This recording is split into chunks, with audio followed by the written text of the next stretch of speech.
Hi, it's Laura at Aquamarine 18 Tarot and Books. Thanks for stopping by my channel today. Welcome or welcome back.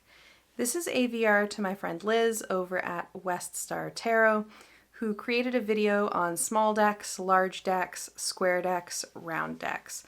Decks that are unusually sized, unusually shaped, or perhaps both. I am excited to make a VR to this one because I have quite an assortment here of decks to share that are not your standard size or shape.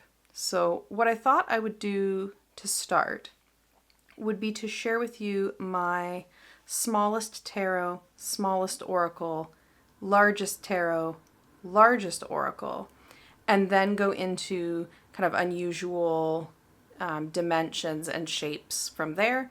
I didn't want to just show you every tarot deck that I own that is not standard sized because that would be a bit ridiculous in terms of decks and tins and things like that. So for size, I'm going to focus on the extremes, the smallest and the largest, and then get into the unusual shapes from there. For smallest tarot in my collection, I have a tie. I have two decks that are the smallest, that are the same size. Both of these were, I don't know if they're add-ons or stretch goals in the context of crowdfunding campaigns for decks that also come or originally come in standard tarot size. The first of those is the Marseille Prendre Vie Mini by Atypical Tarot. This is, of course, as the name suggests, a Marseille deck. It is illustration on top of nature photography. I use this deck quite a lot, and I think having the mini deck is fun. For a larger spread, especially if you don't have a huge table surface to read on, this would be good. The artwork stands up quite well in the small size, which is great. The other tarot deck that I have that is the same size is the Macondo Mini Tarot. This is by Andres Marquinez Casas. This is a deck that is inspired by magical realism, and I have it in order. This is a cool deck. It's a pip deck, and yeah, it came with a really cool book. The book is bilingual, and it has a lot about Gabriel Garcia Marquez and his characters that he's created in his novels, and about Colombian magical realism more broadly. So these are my two smallest tarots, and I thought something that would be fun for this video would be, of course, to have a standard size deck for comparison. So this is the Fifth Spirit Tarot, standard tarot size, and to compare my smallest tarot decks to standard, it's pretty remarkable how small these are. They're actually so tiny that even their height is not as wide as a standard tarot. So they're very small. Very, very small. And I will say, for me, it is the mini decks that are fucking difficult to shuffle. I have an easier time with the large the largest decks in my collection in terms of shuffling than I do with those. I can make a little bit of a mess when it comes to shuffling them, but they're fun. I like having small decks. Now, the smallest oracle in my collection is, again, a mini version of a deck that I also have in its larger size. And that is the Nellie's deck, which is created by Kelly Fitzgerald of The Truth and Story. This is a playing card oracle. Again, I have, do I have this in order? No, I don't have this in order. This is available. I think that the standard size, or like what in my mind is the standard size, is more standard playing card size, whereas this is very definitively a mini.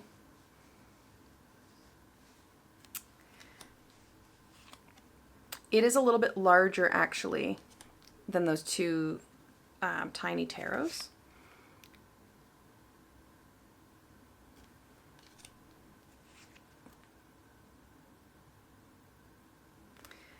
And so for comparison to the standard tarot, my smallest oracle is again quite small.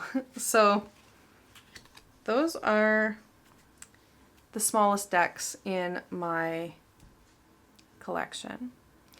Now, my largest tarot deck, there were a few contenders for this, depending on whether I was kind of looking at tallest or widest, but I kind of went for what feels like the overall largest tarot deck in my collection, and that is the Gaian Tarot. This is a version of the Gaian Tarot that was only available through Joanna Powell Colbert directly. It came with a numbered title card. It is no longer available to the best of my knowledge. It is the same as the mass market versions of this deck in terms of the artwork. The cardstock is matte. The backs are the same, but the size is huge. So again, comparing to the standard tarot size, this one is way larger. This I can't really do bigger than a 3-card reading on the table that I have if I also want to have space for a journal and a pen. So this one is good for, doing a majors only reading and picking one card, or doing a very small spread. Not one for big spreads because my table just isn't that big. But I really like this, and I'm really glad that I got it. When I got this, I wasn't sure if I would ever find a copy of the Llewellyn version of Gaian, which had been on my list for a long time. And so I was happy to pick this up. Now, the biggest oracle in my collection, I had to do some comparing to, ensure that I was picking the largest. I had a few that, were close enough that I had to compare. But the biggest oracle in my collection is the Living Altar Oracle, an oracle and spell deck for the Radical Witch. And this comes in sections, so I have the sections kind of clumped together. These are, of course, the moon phases. This is a really cool deck. The book for this is really good. It's very textural. You can see here, these is like stitches there. And the backs have some, what do I call that? Like spot gloss. Like they're not glossy cardstock, but that middle part has some gloss. It's very, it feels very three-dimensional, this artwork. So again, in terms of size, comparing to a standard tarot, it is huge.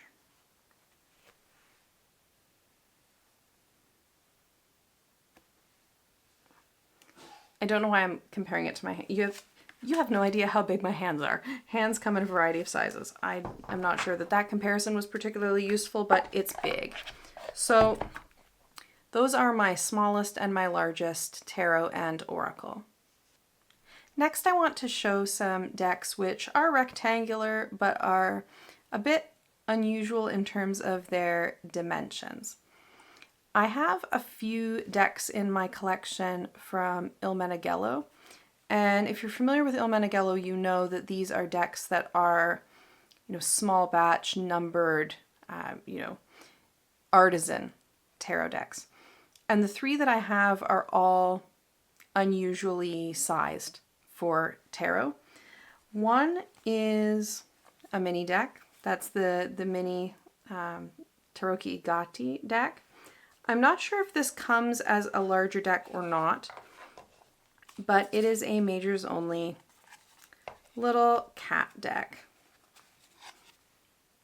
And it's a kind of unusual size for a mini deck. It is not as small as these ones in my collection that are the smallest. It's a bit bigger than that. We'll get a comparison here. But it is quite small. The backs are plain on this deck. And I just thought this was so cute. I don't have too many majors only, but two of them are Il Meneghello. Two of the three Il Meneghello decks I have here are majors only, and this is one. And I just thought this was totally charming. And I had quite the time getting this deck because it arrived, and when it arrived it came with 2 of one card and none of another. And so I had to email back and forth, and there was some waiting time and figuring out and trying to find what happened. And they did eventually send me the card that was missing, which I'm very grateful for. A very fun, tiny deck. My next Il Meneghello deck, one that I know that folks are quite familiar with and that is, I think, kind of known for its unusual shape or dimensions, is La Cour des Tarocchi. And this is by Anna Maria D'Onofrio. And it is this is a special deck, I think. I got number 288 out of 400. It is a very tall, narrow deck.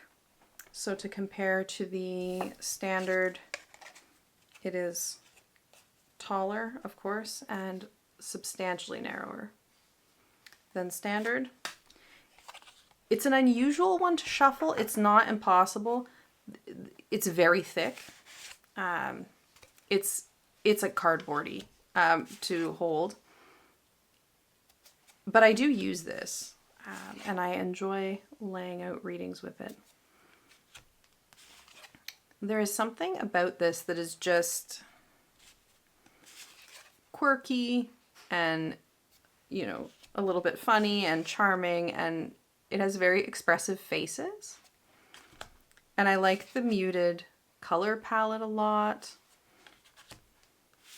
I'm not sure whose channel I saw this on originally. It might have been Tom Benjamin's. But when I saw it, I just thought this is so fun. And I really like the tall, narrow shape. That's one of its distinctive features. I think it's really cool. So that is La Cour des Tarocchi. Try to put things back a little bit so I don't make a total mess here. The last deck that I have from Il Meneghello, again, also an unusual dimensions, is another majors only deck, and this is the Tarocchi de Hokusai. This is, of course, artwork that is drawing from the work of Hokusai. I got 202. And these decks, this deck is large. These cards are large. The backs have Il Meneghello on them.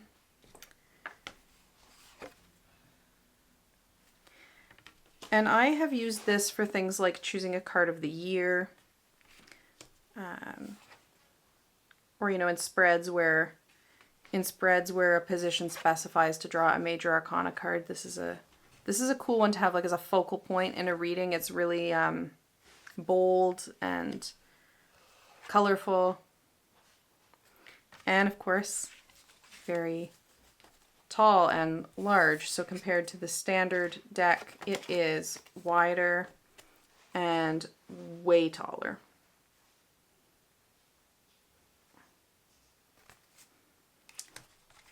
Very cool. Il Meneghello decks just feel so special to me.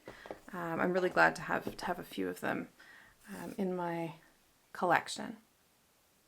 A few more decks in my collection that are rectangular, but somehow unusual in their dimensions. I thought of a deck for Wonder Walking by Amy Wan. This is not so much an unusual, shape or size, but it is the only deck in my collection that is completely landscape orientation.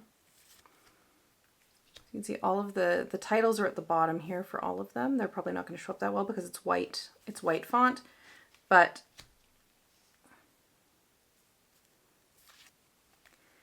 I don't have any other landscape decks. I do have a few decks in my collection that throw in a few landscape orientation cards, like Thea's Tarot by Ruth West does that, but this is the only one where the entire deck is landscape. And to me, that does effectively change the shape of the deck and make its shape somewhat unusual because it is in landscape. Another rectangular deck that is tall and narrow would be the Tree Whisper Oracle by Maggie Black. There are a few Tree Whisper Oracle decks. This is the first one. The second and third one have like subtitles, if that makes sense. So this one's the one that is just called Tree Whisper Oracle. And it is tall and narrow. It also has something that not a ton of decks in my collection have, which is corners that are not rounded.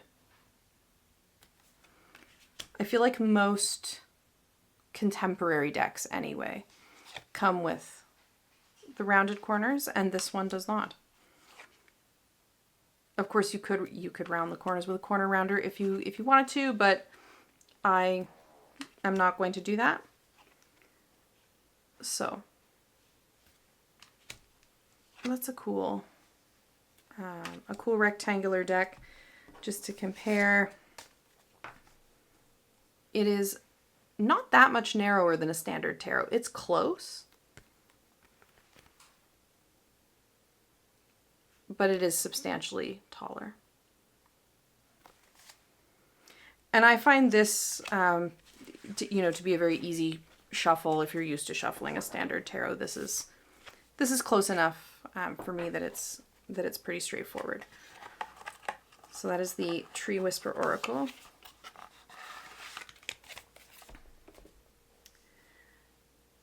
Next up, a mass market deck that is a tall, narrow shape, which you don't see very often in the mass market, is the Tarot Neocolonial de las Americas by Patrick McGrath Munoz. This deck was a gift to me from a friend. The book is really good for this deck. It is a deck that grapples very explicitly with colonialism, and it has a interesting tall, narrow shape.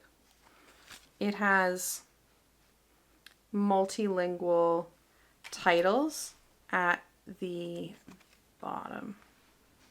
You can see them there. And I really like this. I really like this deck, and I really like the. I don't know what I like about these tall, narrow decks, but something about this tall, narrow shape really works for me. I find them to be enjoyable to shuffle. I like putting them out in a spread. Something about them just works for me. So this one is actually the same width as a standard tarot, but it's taller. So you can see here that it's just taller there, but the width is actually the same. So it's a standard tarot but tall, which is fun. And that is, again, Tarot Neocolonial de las Americas deck and book set, and this is by US Games. Last up for the tall, narrow rectangles, before getting into the unusual shapes, I wanted to show a deck that is a very special one to me. This is the Henry J. Skyton Memorial Tarot.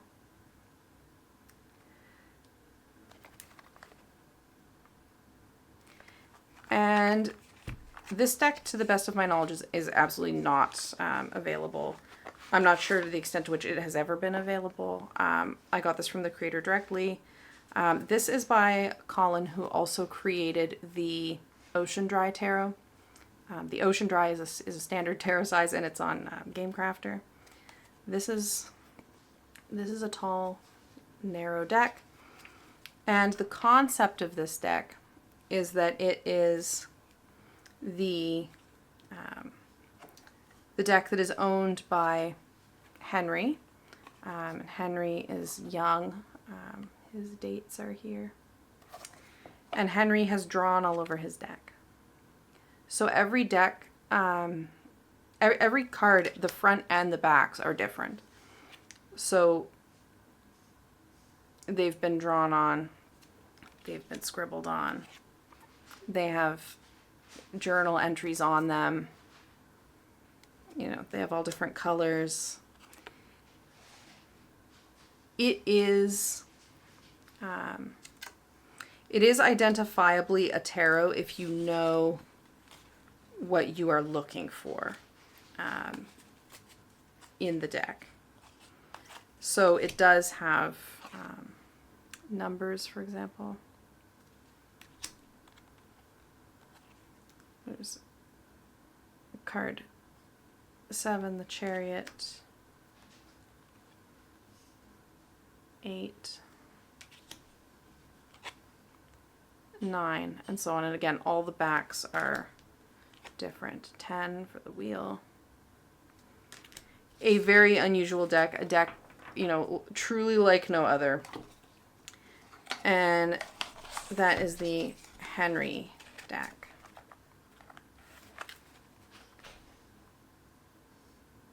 I want to finish with the decks in my collection that are unusually shaped, by which I mean not rectangular. I don't actually have that many decks that are truly unusually shaped. I somehow thought that I had more round decks than I do. When I think of round decks, I think of my friend Liz, actually, because of her amazing collection of round decks. I only have a few. But I'll walk you through, anyway, the handful of unusually shaped decks in my collection. One that I know that I will not be the only one to show, because I think it's a pretty popular deck, is the Citadel Oracle. This one is a octagonal shape, 8 sides, had to count there for a second. Octagonal deck. It has some gold foiling on it. And it is fantasy themed. This one I have made a mess of shuffling a few times, not gonna lie. It's not impossible, but for me it's not straightforward either. It is not especially unusual size-wise.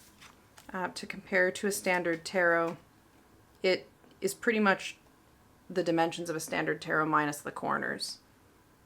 I'm not sure if you can see that. Maybe it'll be easier to put it this way. There we go. Yeah, so it's basically missing the corners on a standard tarot size. And what I like about this deck is that it very specifically reminds me of a book series that I love, which is The Tyrant Philosophers by Adrian Tchaikovsky. I have the newest installment sitting on my e-reader right now waiting for me. I think that no one quite writes a city like Adrian Tchaikovsky. You know, a city in a fantasy setting. And the city of Ilmar reminds me of this deck, or this deck reminds me of that. So that is something that I really like about this particular deck. I'm a fantasy reader, so of course a fantasy city themed deck is going to appeal to me. And its unusual shape is a cool bonus. Another unusually shaped deck is the Luminous Void Tarot. This may have come in a couple of different sizes. I'm not 100% sure on that. Somebody tell me in the comments if you know for sure. But it's a kind of elongated circle, rounded rectangle. I'm not sure. This is a deck that I saw on TarotTube and I thought was not nice to look at. I kind of thought it was ugly. I'm just gonna say that. When I saw it in videos, it just did not appeal to me in the slightest. Then I went to a tarot shop, rather a shop that sells a lot of tarot, in Toronto, and they had this deck there. And the shop has some of the decks open so you can look at them in person and kind of flip through the cards and that. And I was just totally charmed by this deck in person in ways that I never could have predicted based on what I thought of it from seeing it on a screen. It does not, in my opinion, it does not come through on camera in, how nicely it does in person. It is a hard one to shuffle. The cardstock on this one is thick. It's a nice cardstock. Compared to a tarot standard, it is quite a bit taller and it is wider. Not the biggest deck in my collection by any stretch, but definitely an unusual shape that I have not seen anywhere else. I have 2 round decks I mentioned, and I think both of these are decks that you will have seen before. One mass market and one indie. I have the Gorgon's Tarot. Now, the Gorgon's Tarot came in 2 sizes. This is the smaller one, believe it or not. This came in a big box with a book in the large version. Then at some point, the publisher had this smaller version and it didn't come with the box or the book or any of the rest of it. It just came on its own, which is why I have this bag that I made myself. You could tell I made it because it's kind of falling apart. But I'd had the big one. I rehomed the big one because I found that I just used this more. The round deck is not the easiest thing in the world to shuffle. It's doable. It's also this absolutely atrocious, glossy cardstock that I can't stand. Please don't do this to us, publishers. It's a bit sticky, but it's such a cool deck. It's a feminist deck. And, it reminds me of making kind of very early computer artwork. Generating these kinds of textural patterns. It's a really cool one to read with. Compared to a standard tarot, this one is pretty big. But again, this is the mini Gorgons. I don't have the larger to show you, but hopefully someone will include it in their VR. The other round deck that I have is the Uncertain Oracle. This is by Cedar McLeod, who's also the creator of the Numinous Tarot, the Threadbound Oracle. This is a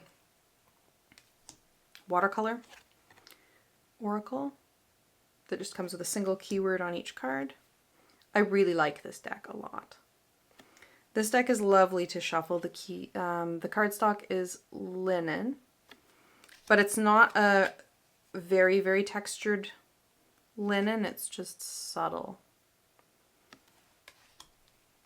This, I would say, is one of my favorite oracle decks to use, actually. It pairs well with a lot of things.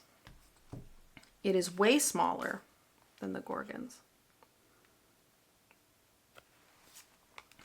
And compared to a standard tarot, it is way shorter and wider. So. those are my round decks.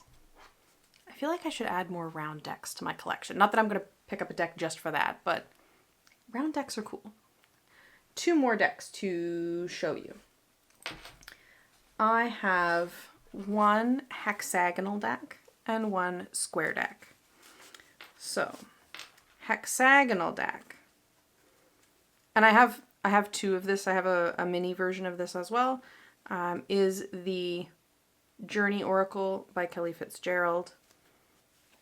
I love this deck. I love the system of this deck. It comes with a D20. So for example, when you get the crystal card, you can have a list of 20 crystals, roll your D20, and it will tell you which crystal in particular that the card represents. There's also an animal and a plant card like that. And this was, I think originally, I'm not sure which came first, originally designed as a casting system, so you can get this same set of meanings, we'll say, as a set of tokens that look like this. This is just attached to the bag, so it has the kind of pattern on one side and then a symbol on the other. You can get it as those tokens, and it's just these symbols in the center of the card on the tokens, and you can cast them. But I really like it in deck form as well. And this just looks really cool when you lay out all of the cards in a pattern, right? You can get a nice 4 directions reading by putting, 4 like that. You can make a kind of winding path with the different cards. Really beautiful. I really like the collection of keywords. I really like the correspondence of the keywords and the titles. This is just a great deck. So one of my favorite Oracle decks in my collection as well, the Journey Oracle. And the last unusually shaped deck I have to show you is my only square deck. And this one is no longer in print. And it is the Augenblick Tarot by Shannon Loftus. There is also a Oracle. There's also an Oracle deck. But it is a more conventionally shaped and sized rectangle, whereas this one is square. I feel like the square is a cool choice because you could, if you were a person who were interested in reading reversals, you could read different directions, in terms if it was turned to this side versus turned to this side. Maybe you could think about this being kind of a, like a faster paced or slower paced, or, more imminent or more delayed, or things like that. I mean, you could assign the meanings that you would like to do with that. I admittedly tend to just read it upright. I go back and forth on whether reversals are a thing that I want to go back and forth on. Reversals is a bit of a weird thing to say, funny thing to say, if I do say so myself. I'm indecisive about reversals right now. I'm mostly not using them, but a square deck gives some interesting possibilities. So that is the last unusually shaped deck. I'm just organizing it here because there's extra cards and I don't want them to get mixed in. Now, compared to the standard tarot, just, to be thorough and consistent here, the Augenblick Tarot is substantially wider but shorter, as you would expect from a square deck. And those are my small decks, large decks, square decks, round decks. Thank you so much for watching. Thank you, Liz, for starting this video topic. I will look forward to seeing more VRs. If you'd like to share in the comments below, what are your biggest or smallest decks? What are the most unusually shaped decks you have? I would love to chat about that. Thank you, and I will wish you a great day, and I'll see you again soon.